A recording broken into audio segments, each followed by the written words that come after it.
Hermanos, es una bendición y un privilegio para mí el poder compartir con ustedes en esta tarde un tema de las Escrituras.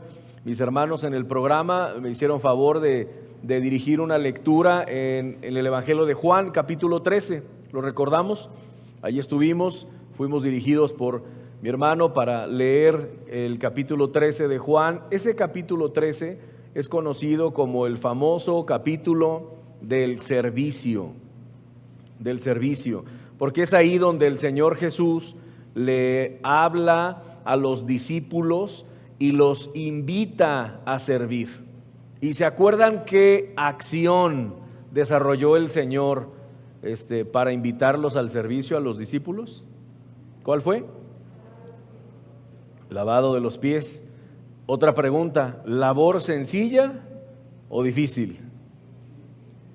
Sencilla en cuanto a la técnica, ¿no? La logística que requiere una palangana, ¿cómo le podemos llamar?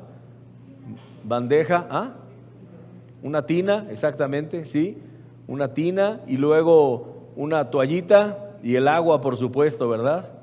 Jaboncito, no sé si se usó, pero bueno, en cuanto a la logística y a la técnica, sencillo, ¿verdad? Pero en cuanto al carácter, en cuanto a lo que demanda de nosotros, si lo quisiéramos imitar, complicado, ¿verdad? Complicado. El servir a los demás no es cosa sencilla, y mucho menos el servir así. Por eso en Juan 13, me parece que es el versículo 15, el Señor asienta la enseñanza, la afianza en un lugar muy especial, muy claro, diciendo: ejemplo os he dado. Así como yo os lavé los pies, vosotros también hagáis. Ejemplo os he dado. Esa es la frase donde aterriza, ¿verdad?, el gran capítulo 13 del Evangelio de Juan. Quiero preguntarles, mis hermanos, para introducirme en nuestro tema, quiero preguntarles si la labor de imitar al Señor es una labor fácil. Imitar al Señor es nuestra razón de ser. Llegar a ser como el Señor es nuestro objetivo, es nuestro primordial objetivo, propósito en la vida como cristianos. Pero tenemos que reconocer que no es una labor sencilla. El ejemplo del Señor es el ejemplo máximo que tenemos, el ejemplo por excelencia de servicio, de carácter, de santidad, de vida espiritual. Ese ejemplo, que ese es nuestro ejemplo máximo, está registrado en las Escrituras, y eso es una bendición, específicamente en los 4 evangelios. ¿Me ayudan a decirlos? Mateo, Marcos, Lucas y Juan. En especial en los 4 evangelios se menciona, se narra cómo es que el Señor entraba y salía, cómo es que el Señor hablaba, enseñaba e interactuaba con la gente, cómo instruyó a sus discípulos, cómo enfrentó la oposición, cómo se desarrolló físicamente, como dice Lucas 2:58, me parece que es el versículo donde hace alusión al crecimiento, al desarrollo del Señor. Es el texto donde dice que el Señor crecía en estatura, o sea, físicamente, en conocimiento, intelectualmente, y en gracia para con Dios, espiritualmente, y en gracia para con los hombres. El área social, un área tal vez relegadita, ¿verdad? Un área que vamos relegando, que vamos haciendo a un lado. No deberíamos, pero no es muy común, ¿verdad?, escuchar enseñanzas o predicaciones alrededor del crecimiento social, pero es importante también. A esas 4 áreas se le ha llamado el crecimiento integral. El Señor crecía y avanzaba. El registro de su crecimiento integral, el registro de su ministerio público está aquí en las Escrituras. Y todo eso, le podemos poner un título a todo eso, y el título diría: ejemplo a seguir, ¿verdad? La vida cristiana sería otro título, o lo que debemos hacer. Otro título podría ser: cómo deberíamos vivir La vida de Jesucristo es nuestro modelo a seguir. Tenemos que verlo así, y a la Biblia como nuestra guía, como nuestro manual que nos ayuda para implementar en nuestra vida los principios bíblicos, las virtudes que Dios quiere y las actitudes y las cualidades de carácter que el Señor quiere, que el Señor espera de nosotros. El Señor nos ha dejado ejemplo, y en Juan capítulo 13 nos dice que quiere que hagamos así. Se lo dijo a sus apóstoles, a sus discípulos en ese momento, pero también aplica para nosotros, porque somos cristianos. Miren el ejemplo del Señor. Vamos a ver por lo menos 5 cosas que definen o podemos extraer del ejemplo del Señor. Hay más, pero veamos estas 5 fundamentales. Por ejemplo, cuando Jesús buscaba a su Padre Celestial en oración. Mateo, por favor, el Evangelio de Mateo. Mateo capítulo 4. Acompáñenme en la lectura del versículos 1 y 2, por favor. Dice: entonces Jesús fue llevado por el Espíritu al desierto para ser tentado por el diablo. Y después de haber ayunado 40 días y 40 noches, ¿qué dice? Tuvo hambre. El Señor estuvo orando, y dice también que ayunando, orando a su Padre. ¿Durante cuánto tiempo? 40 días. ¿Sí leímos bien? ¿No son 4? No, 40 días y 40 noches. Tremendo, ¿verdad? 40 días y 40 noches. El Señor oró durante horas completas en otros momentos, en otras ocasiones que se registra también en los evangelios. En esta ocasión fueron días enteros, 40 días y 40 noches. Si queremos imitar al Señor, podemos pensar, bueno, me voy a dar a la tarea de imitarlo y estoy resuelto a hacerlo. Y de pronto nos topamos con este ejemplo que nos da. El Señor oraba 40 días, 40 noches, y lo hizo varias veces, no es la única ocasión. Y en otros pasajes se nos dice que oraba hasta el anochecer, o que comenzaba a orar aún antes de salir el sol. Eso nos confronta, eso nos desafía. Eso convierte en un desafío la labor de imitar al Señor. ¿Estamos de acuerdo? Lo convierte en un desafío. Por decirlo de alguna manera, la marca está muy arriba. La marca que el Señor nos ha puesto. Segundo ejemplo, cuando se relacionaba con sus discípulos o la manera en la que interactuaba con la gente. Por ejemplo, en Mateo capítulo 9, allí mismo, Mateo capítulo 9, versículo 9. Si lo tienen, acompáñenme en la lectura, por favor. ¿Qué dice, hermanos?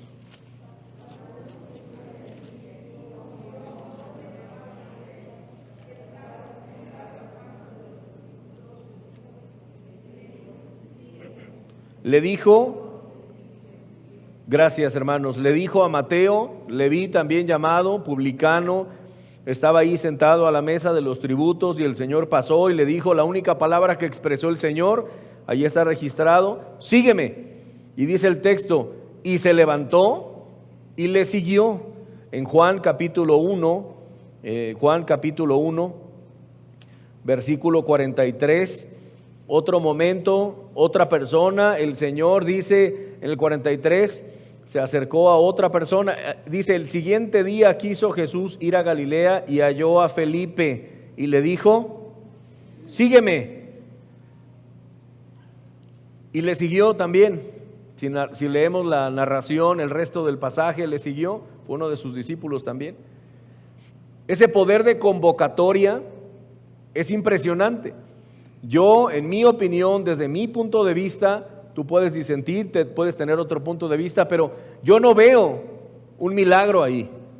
Yo veo que ese sígueme que tuvo respuesta, ese sígueme que provocó que Mateo no solo se levantara de ese banquillo, sino que le siguiera el resto de su vida, y su vida fue cambiada. Y el Señor lo convirtió en pescador de hombres, como dice también otra parte, cuando llamó a Pedro y a Jacobo. ese sígueme que aplicó a Felipe y que funcionó, yo se lo atribuyo a su carácter, al carácter del Señor, ese poder de convocatoria. Es probable que Mateo, que Felipe, Pedro, Jacobo y los demás hayan escuchado del Señor Jesús, lo hayan visto tal vez a lo lejos pasar, hayan recordado las profecías que estaban escritas acerca de Él como el Mesías, y el Señor seguramente ya venía trabajando en el corazón de ellos para que en el momento indicado, cuando el Señor se plantó delante de ellos y expresó la palabra sígueme, que era una invitación, ellos se levantaron.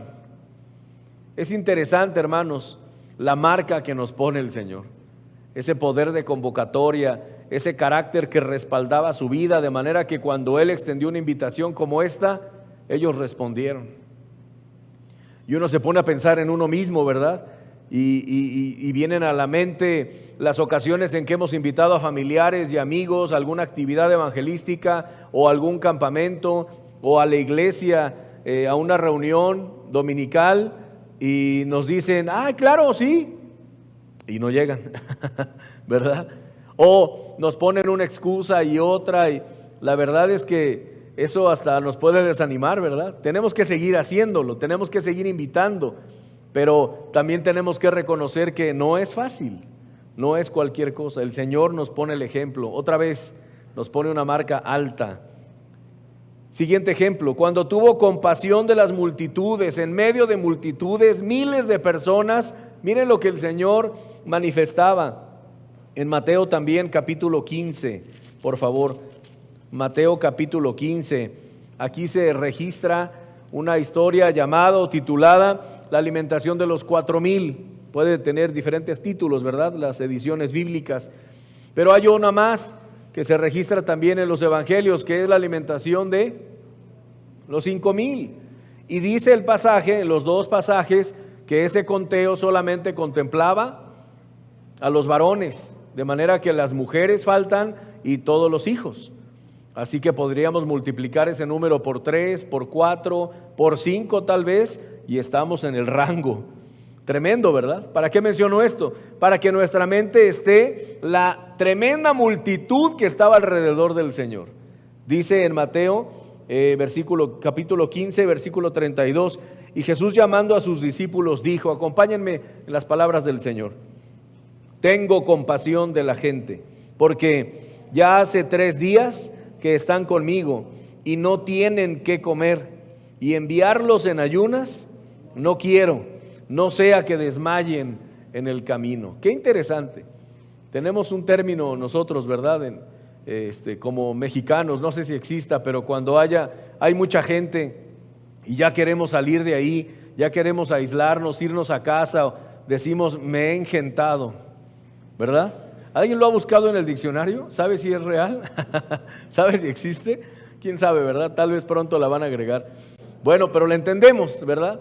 El Señor, lejos de engentarse, dice la Biblia que tuvo compasión de esas multitudes, de esas masas.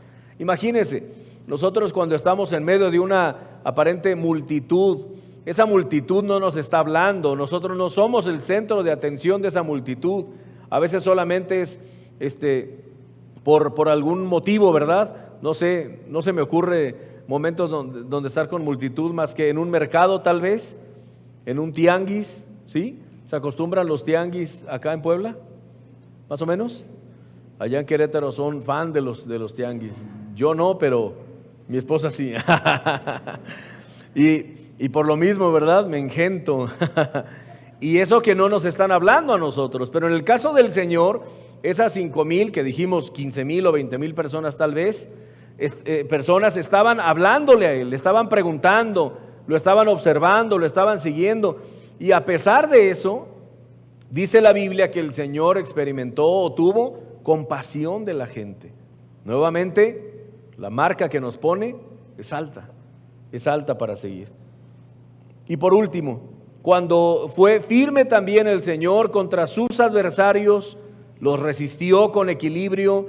Mateo capítulo 23, por favor. Mateo capítulo 23, dice el versículo 29.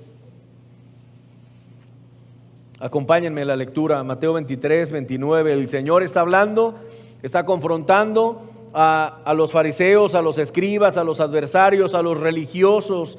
Y miren en esta ocasión cómo les responde a los escribas y a los fariseos. Dice el 29, ay de vosotros, escribas y fariseos hipócritas, porque edificáis los sepulcros de los profetas y adornáis, dice, los monumentos de los justos, y decís, si hubiésemos vivido en los días de nuestros padres, no hubiéramos sido sus cómplices en la sangre de los profetas. Así que dais testimonio contra vosotros mismos de que sois hijos de aquellos que mataron a los profetas. Vosotros también llenad la medida de vuestros padres. Serpientes, generación de víboras, ¿cómo escaparéis de la condenación del infierno? Etcétera. El Señor se plantó en diferentes ocasiones y puso en su lugar a quien tuvo que poner en su lugar. Le dijo a las personas que estaban a su alrededor lo que tenían que escuchar. Y no titubeó, no se tambaleó, no temió a las críticas, a lo que pudieran decir. Él se plantó y lo expresó. Como decimos, los puso en su lugar. Otra vez, en cuanto a carácter y a celo a favor del Señor y una vida santa, nos vuelve a poner la marca muy alta.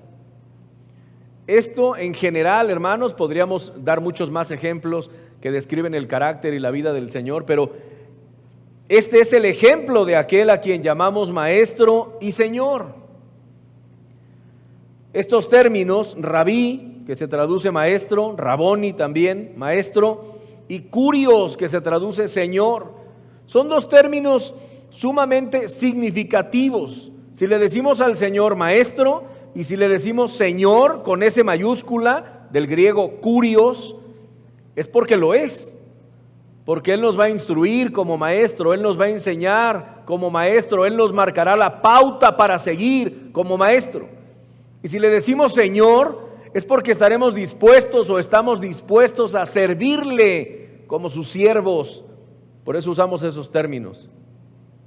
Siendo siervos de Dios, porque Él es nuestro Curios, nuestro Señor. Dos términos significativos en el cristianismo, dos términos muy importantes en la Biblia, que hacen alusión a esto que estamos diciendo, la labor de imitar al Señor, de observar la marca o las marcas que dejó en cuanto a su carácter y a su vida, y esforzarnos por seguir esas marcas, por imitarlo. Este es el ejemplo que el Señor nos da. Él es nuestro modelo a seguir y a quien nos esforzaremos por imitar toda nuestra vida. Su ejemplo, sus palabras, le han dado un nuevo propósito a nuestra vida. Y por esta razón, entre otras, nos llamamos cristianos. El término cristiano contiene un sufijo que es iano. Y el sufijo iano se traduce como seguidor de o imitador de. Así que la palabra cristiano hace alusión a ser seguidor de Cristo, ser imitador de Cristo. El ejemplo del Señor para nosotros, hermanos, es un recurso indispensable, así lo podemos ver. Es un recurso confiable. Pero, hermanos, hay que asegurarnos de estar tomando el ejemplo del Señor de una manera correcta, de una manera que Dios quiere que lo hagamos, que vayamos huyendo del error en esta labor de tomar el ejemplo del Señor e imitarlo. ¿Por qué lo menciono? Bueno, porque se han cometido errores en la historia de la humanidad y en la historia del cristianismo. Es muy común escuchar la historia de alguien perteneciente a una secta o a diversas religiones. Es muy común escuchar gente que pertenece a sectas, a religiones, decir que siguen a Cristo, decir que usan la Biblia como regla de fe y práctica. Es común. Sin embargo, te pregunto, ¿el 100% de las ocasiones es real? Es decir, toda esa gente que dice ser imitador del Señor, querer seguir a Cristo, estudiar la Biblia, ¿realmente lo hacen? La verdad es que no. Y vamos a un lugar más cercano. En el cristianismo, el 100% de los creyentes que pertenecemos al cristianismo, cristianos verdaderos, ¿estamos imitando al Señor al 100%, al pie de la letra? La verdad es que no. Y ahora más individualmente, yo en toda mi vida cristiana, no sé a qué edad aceptaste a Cristo. En el caso mío fue muy pequeñito, bueno, de niño tal vez 6, 7 años empecé a asistir a una iglesia cristiana y fue en el 89 cuando acepté a Cristo. Tenía tal vez 12 años, 11 años, y luego en el 99 fue cuando ya tomé las cosas en serio, 10 años después. Individualmente tenemos que reconocer que yo mismo, que nosotros mismos en nuestra vida, en nuestra propia historia, no hemos sido fieles a este concepto, no hemos sido fieles a este título inmerecido de ser seguidores e imitadores de Cristo. Nos hemos equivocado. Yo cometí una serie de errores de las cuales me he arrepentido delante del Señor y el Señor me ha perdonado y por su gracia, solo por su gracia hemos podido avanzar. Pero tengo en mi testimonio un montón de errores y equivocaciones, malas interpretaciones de la Biblia, actitudes que yo llegué a adoptar como cristiano, supuestamente, y después ser confrontado con el tiempo, con las Escrituras, para darme cuenta que no era así como la Biblia lo enseñaba. Y eso duele, eso no es fácil, pero es una realidad, hermanos, en la que estamos, en la que vivimos. Una de las razones por las que cometemos el error, este error de decir imitar al Señor y no estarlo haciendo bien, o una de las razones por las que nos decimos cristianos y en realidad no estamos siguiéndolo, no al pie de la letra por lo menos, esta es la letra, esta es la palabra del Señor. Una de las razones es probablemente porque nuestra perspectiva en cuanto al ejemplo del Señor está mal. Es decir, que la manera en la que vemos el ejemplo, esas marcas que el Señor nos ha puesto, la manera en la que vemos esas marcas está equivocada. Necesita un ajuste para poder ver esas marcas, ese ejemplo, de manera correcta, como Dios quiere, para entonces aplicarlo. Porque ¿cuántos de nosotros hemos pensado al ver cosas como las que mencionamos, que Jesús oró durante horas? Se anochecía y Él seguía orando. Vemos pasajes donde dice que el Señor oraba 40 días y 40 noches. ¿Cuántos de nosotros hemos pensado, bueno, para ser un buen cristiano yo me debería esforzar por orar también 40 días y 40 noches? Pero la verdad es que a veces ni siquiera puedo con 2 horas. Creo que es la realidad de muchos de nosotros. Es el pensamiento que a veces muchos de nosotros tenemos o aceptamos en la mente. ¿Y sabes qué? Ese pensamiento nos puede llevar hasta el desánimo. ¿Por qué? Pues porque no lo logramos, porque no alcanzamos esas marcas, porque no alcanzamos a hacer lo que el Señor hacía. ¿Y por qué queremos hacer lo que el Señor hacía? Pues porque partimos de esta base, que somos cristianos. Y el ser cristiano es ser imitador y seguidor del Señor. Pero hay una falla, hermanos. Hay una falla en el proceso, que acabo de describir. El ejemplo que nos dejó Jesucristo y que tenemos registrado en las Escrituras, en una primer lectura, en una lectura rápida y superficial, parecería inalcanzable. Pero cuando nos damos a la tarea de estudiar los evangelios con más calma, con más tiempo, para interpretarlos de manera correcta, en especial su ejemplo, el ejemplo del Señor, entonces las cosas cambian. Y este ejemplo y estas marcas se ven diferente.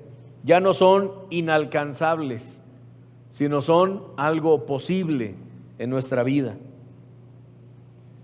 Por ejemplo, no vamos a ver todos los casos que di, pero vamos a dar los que alcancemos en el tiempo que tenemos. Número 1, el Señor oró por días y noches enteras. Ya lo leímos, ¿verdad? Mateo capítulo 4. En Mateo capítulo 14 se menciona una ocasión más, donde el Señor dice, miren, vamos a verlo.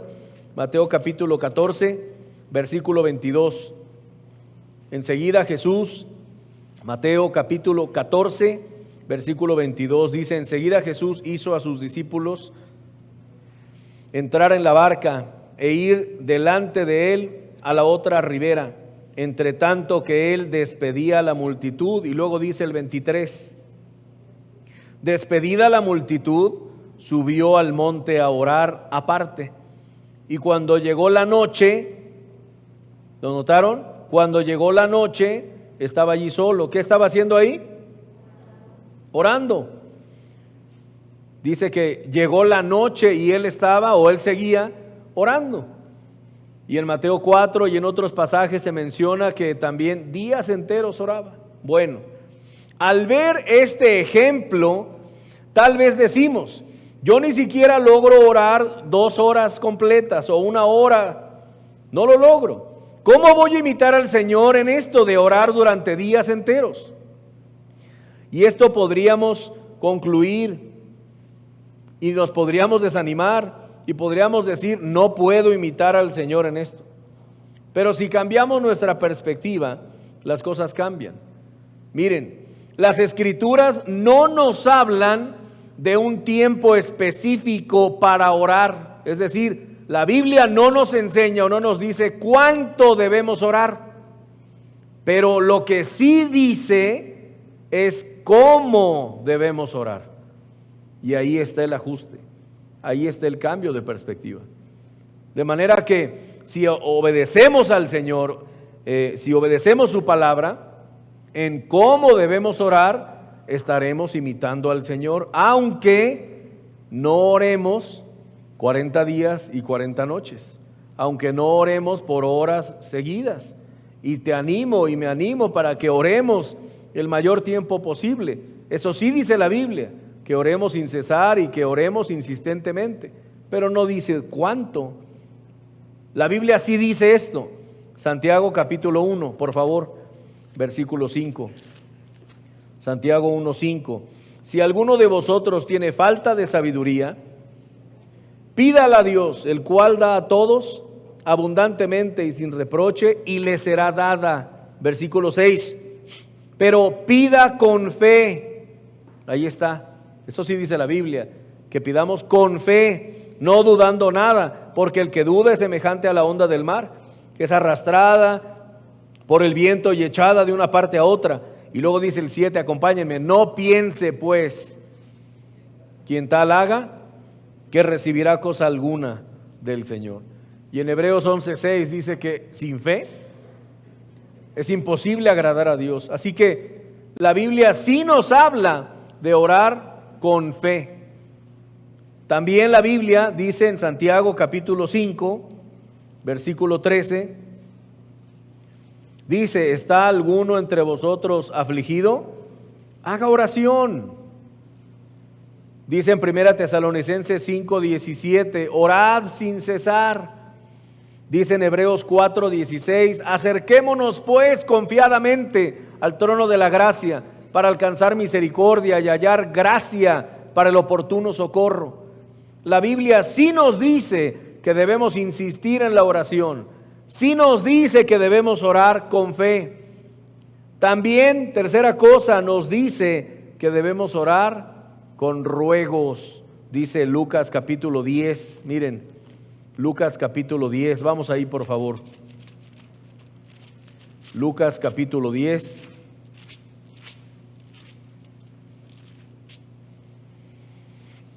Versículo 2.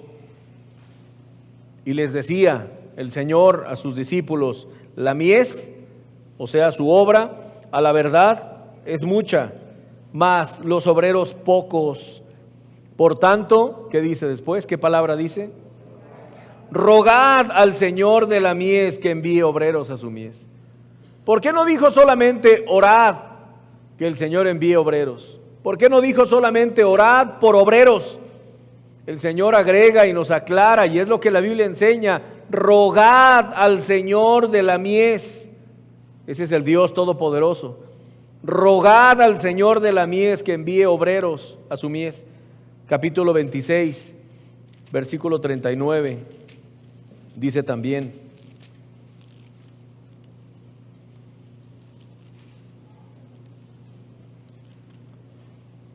Perdón, estamos en Mateo. Es Mateo, perdón. Perdónenme. Mateo 26, 39. Mateo 26, 39. Dice, yendo un poco adelante, se postró sobre su rostro, orando y diciendo, Padre mío, si es posible, pase de mí esta copa, pero no sea como yo quiero, sino como tú. Palabras del Señor, ejemplo del Señor. Esto sí enseña la Biblia, que oremos sujetándonos a su voluntad, diciéndole que se haga como tú, no como yo. Me sujeto a tu voluntad, este es mi anhelo, esta es mi petición, pero hágase conforme a tu voluntad. Me sujeto, acepto tu voluntad. Y es más, podemos agregarle, ayúdame a aceptar tu voluntad si es diferente a esto que te ruego. Eso sí enseña la Biblia. Y también la Biblia nos dice en Lucas 8:41 que es con humildad que debemos pedir. También en el 43, versículo 43 del capítulo 8, debemos pedir con humildad. Y por último también en Mateo 7:7, con esperanza. Miren, ese sí vayamos a buscarlo, Mateo 7, por favor, Mateo 7:7. Mateo 7:7 dice, pedid y se os dará, buscad y hallaréis, llamad y se os abrirá. Y hay una cosa tal vez ahí simple, sencilla, que brinca a la vista, pero es profunda también a la vez. Hay 3 ruegos ahí, 3 peticiones, y a la par en Mateo 7:7 hay 3 respuestas del Señor. Eso me habla de la actitud de nuestro Dios.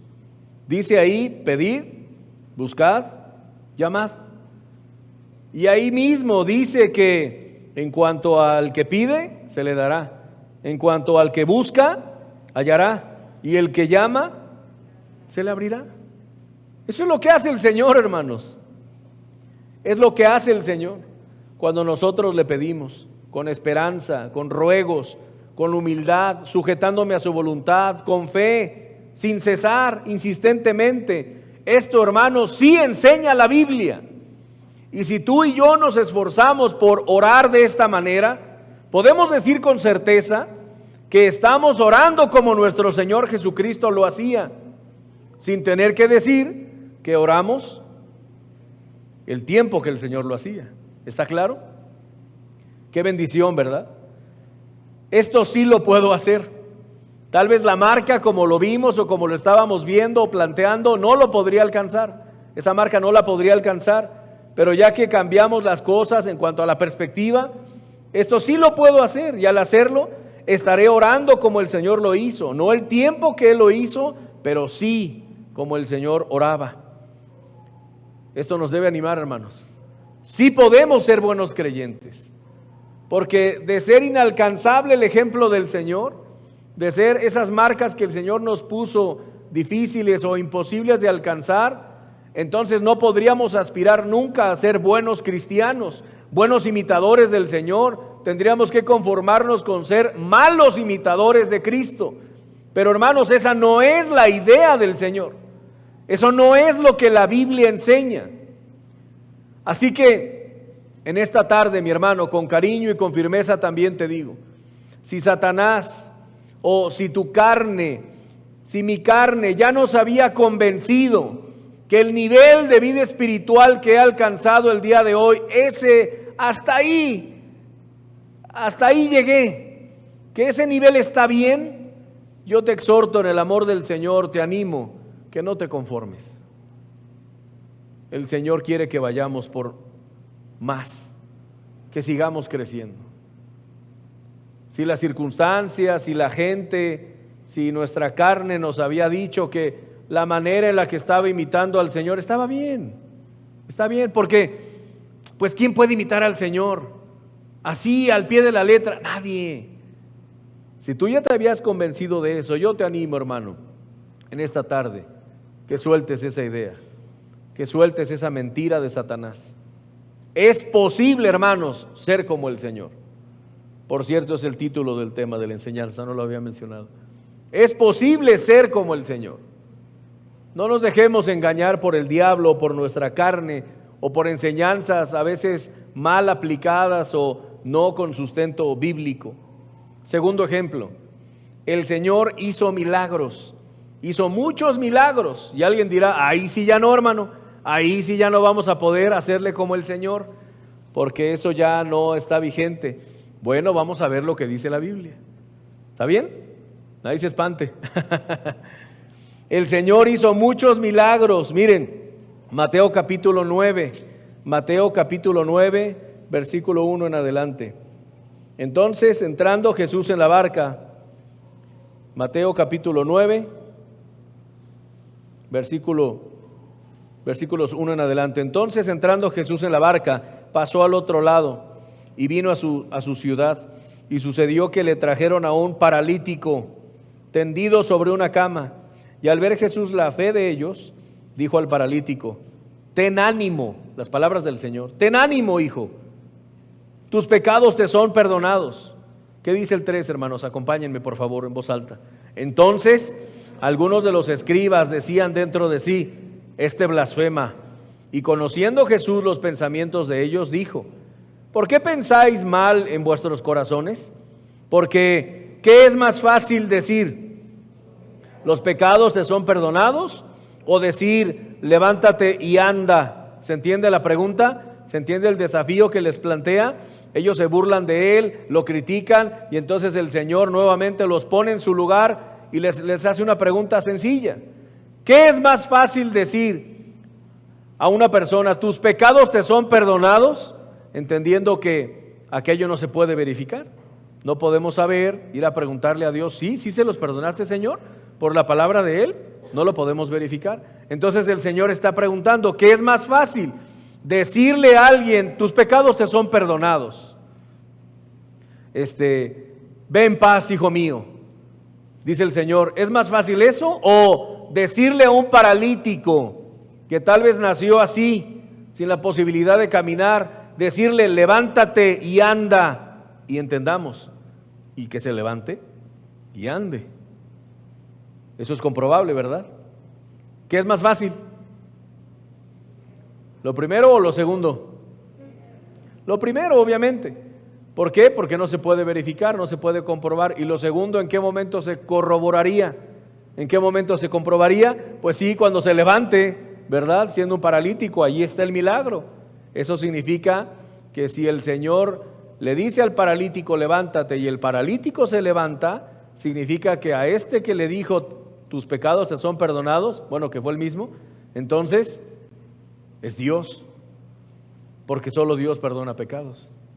Qué tremendo, ¿verdad? Lo que está detrás de esta narración. Dice entonces, ¿dónde estamos? Versículo 6, gracias. Dice, pues para que sepáis que el Hijo del Hombre tiene potestad en la tierra para perdonar pecados.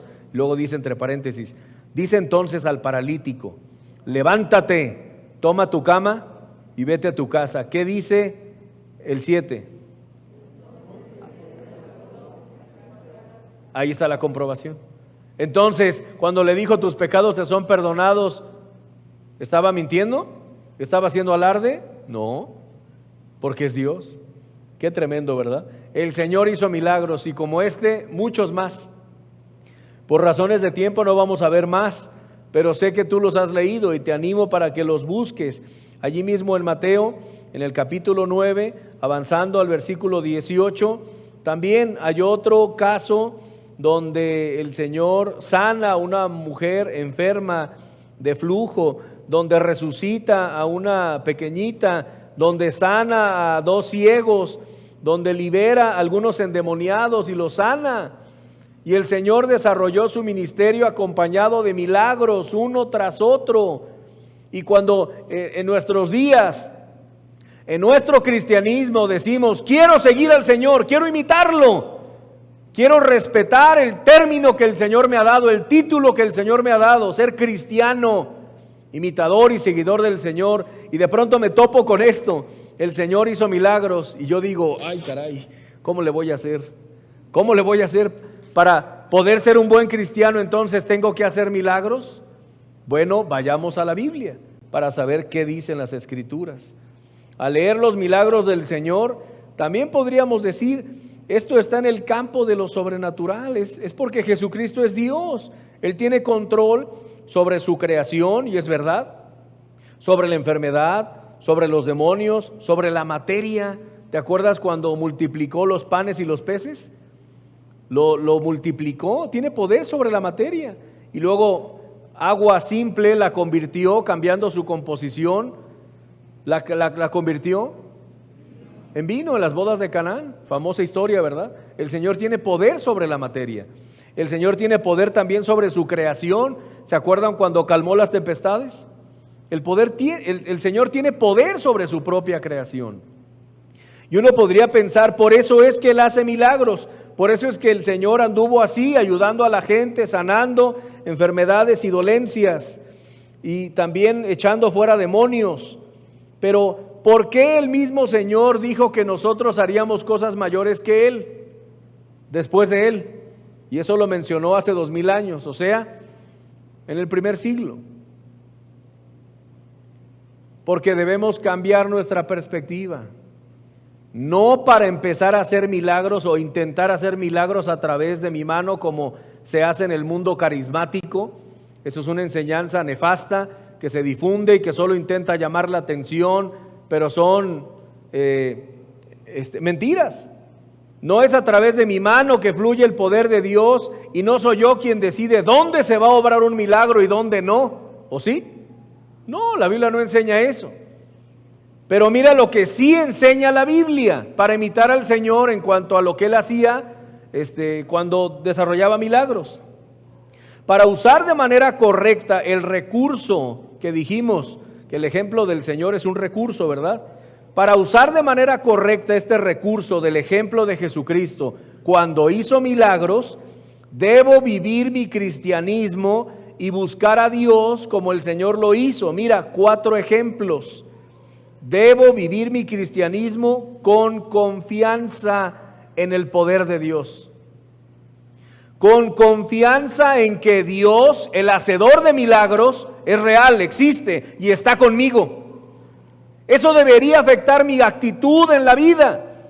Eso debería hacerme más valiente en cuanto a los desafíos de mi vida. Como cuando quiero consagrarme, como cuando quiero vivir una vida santa, como cuando quiero alejarme de un pecado o de un vicio, y de pronto vienen invitaciones y viene mal ejemplo de la familia y vienen críticas de otros, a veces hasta de cristianos. La Biblia sí enseña que debería actuar con mayor confianza, con mayor valor, con mayor certeza. Por eso dice Hebreos 4:16, acerquémonos pues confiadamente. Eso sí lo puedo hacer. ¿Ves al Señor titubeando cuando se enfrentó a endemoniados? ¿Ves al Señor tambaleándose o dudando cuando le trajeron a un sordomudo, cuando le trajeron un caso de una niña que había fallecido? ¿Lo ves tambaleándose? No. ¿Por qué? Porque vivía confiado en que Dios es real. Porque vivía confiado en que Dios existe y que si Él quiere puede obrar un milagro en tu vida y en la mía, cuando Él quiera. Ni tú ni yo somos alguien como para ordenarle al Señor, aquí y ahora haz un milagro. Eso lo intentan, ¿verdad?, en el mundo carismático y en las sectas y solo hacen escenas chuscas y que dan vergüenza. La Biblia no enseña eso. Pero la Biblia sí nos anima a vivir con confianza, con autoridad, no con altanería, eso es diferente. No con soberbia, eso es un pecado, pero sí con autoridad. Segunda cosa, la Biblia nos anima a vivir nuestro cristianismo y a buscar a Dios con fe en su poder. Como dice Hebreos 11:6, pero sin fe es imposible agradar a Dios. Sin fe. Entonces, si yo tengo fe, ¿qué hace el Señor? ¿Se desagrada o se agrada? Le agradamos. Y créeme, hermanos, bueno, tú lo crees, creamos esto, necesitamos agradarle al Señor. ¿Por qué? Porque necesitamos a Dios. Para que cuando salgamos positivos para COVID, Estemos tranquilos. ¿Por qué? Porque mi depósito está en Él, porque mi vida depende de Él. Para que cuando haya una amenaza en el trabajo, recorte de personal, oye, ya mencionaron tu nombre, yo esté tranquilo porque yo dependo de Dios. Yo dependo de Dios. Quien me provee, quien me sustenta, quien me ayuda, a mi esposa y a mí, en mi caso, es Dios. Quien te sostiene, mi hermano, quien te da los recursos, es Dios, no es el gerente de la empresa, no es la empresa misma, no es el negocio, ni siquiera es tu ingenio, ni siquiera es tu profesión que estudiaste, es Dios. Eso enseña la Biblia, Él es el proveedor y su mano no se ha cortado. Es decir, su poder no es limitado. Él es el dueño del oro y la plata, dice la Biblia. Así que yo dependo de Dios. Yo necesito agradarle al Señor para que cuando haya de esas amenazas, yo esté plantado, confiado en Dios. O cuando haya un desafío de parte de sus pastores, de parte de la iglesia, para entrar en una actividad evangelística, que lo primero que pensemos no sea los horarios de mi trabajo, las complicaciones de un permiso, el gasto económico, sino que piense en lo espiritual, que me plante con valor y como dice la Biblia, ceñid vuestros lomos. El equivalente en nuestros días, ¿cuál sería? Fajarse los pantalones, tomar el toro por los cuernos. Y como dice Mateo 6:33, buscad primeramente el reino de Dios y su justicia, y todas las demás cosas serán añadidas. Eso sí lo podemos hacer, hermanos. Y el Señor así anduvo, y anduvo con confianza en el poder de Dios, y por eso estaba tan dispuesto a ayudar a todos. Eso sí lo podemos imitar. No podemos hacer milagros, pero sí podemos imitar la actitud del Señor cuando los desarrollaba. Y eso sí enseña la Biblia. Eso sí nos invita. La Biblia no dice que hagamos milagros, pero la Biblia sí dice que vivamos nuestro cristianismo con confianza, con fe en su poder. Tercero, no dudando nada. Ya leímos, ¿verdad? Santiago 1:5, porque el que duda es semejante a la onda del mar, que es arrastrada y llevada por el viento y echada de una parte a otra. Y luego dice, no piense pues quien tal haga, o sea, que duda, que recibirá cosa alguna del Señor. Eso sí lo podemos hacer. Vivir creyendo en Dios, confiando en Él y con una vida congruente a esto que estamos diciendo que creemos. Y por último, en esta parte, la Biblia sí enseña que debo vivir mi cristianismo y buscar a Dios aceptando su voluntad, como el mismo Señor le dijo a su Padre, pasa de mí esta copa, pero eso significaba la copa como un sinónimo teológico o profético de juicio, y el sufrimiento que le venía al Señor en la cruz, así le llama, la copa del sufrimiento que iba a beber. Le dice el Señor Jesús a su Padre Celestial, pasa de mí esta copa, pero no se haga como yo, sino como tú. Eso sí lo podemos hacer, hermanos. El Señor también se sujetó a la voluntad de su Padre Celestial y anduvo haciendo milagros y ayudando y sanando enfermedades y dolencias en el pueblo. Eso sí lo podemos hacer, hermanos, imitar la actitud del Señor de firmeza, de convicción, de valor. La Biblia dice en Lucas 17:6, miren, vamos ahí por favor, estamos terminando. Lucas 17:6. Entonces el Señor dijo, si tuvierais fe como un grano de mostaza, podríais decir a este sicómoro, un árbol chaparro, desarráigate y plántate en el mar. ¿Y qué dice? Y os obedecería si tuviéramos fe como un grano de mostaza, la semilla más pequeña, ¿verdad? Que después, dice la Biblia, se convierte en las más grandes hortalizas. Mateo 17:20 también. Mateo 17:20. Jesús les dijo, por vuestra poca fe, porque de cierto os digo que si tuviereis fe como un grano de mostaza, diréis a este monte, pásate de aquí a allá, y se pasará, y nada os será imposible. Es importante, hermanos, tener fe en el poder de Dios, en el Señor. Y si comenzamos y nos esforzamos a tener fe y a imitar al Señor en su actitud de confianza en Dios, de creer en Él y en su poder, entonces lo que pidamos, el Señor nos lo concederá, conforme a su voluntad. Si empezamos a confiar en el Señor y no podemos confiar más en el Señor, ni podemos incrementar nuestra fe, si no nos metemos, no solo en la lectura, sino en el estudio serio y profundo de la palabra del Señor. Conforme conozcamos más a nuestro Dios, cada vez que conozcas más a Dios, tu fe se va a incrementar. Eso se relaciona íntimamente con la lectura y el estudio de la palabra de Dios. Por eso siempre redundaremos en las cuestiones básicas, en las prácticas básicas del creyente, la oración y la lectura de las Escrituras. Esa es la base, esa es nuestra base. No una lectura religiosa, superficial, no una oración mecánica o religiosa, sino que estas dos prácticas cristianas las debemos tomar en serio y nuestra fe se incrementará. Hoy es lo mismo, hermanos, que en el primer siglo. Él quiere que vivamos y vayamos a Él creyendo que es todopoderoso. Y si Él quiere, a través de nuestra vida o a través de nuestra oración intercesora, Él puede obrar milagros. Esa es decisión de Él, no nuestra. Pero vivir así es una responsabilidad básica del creyente. Vivir creyendo en el poder de Dios, sabiendo que Él puede, si quiere, Él puede hacer lo que sea. Esa es fe.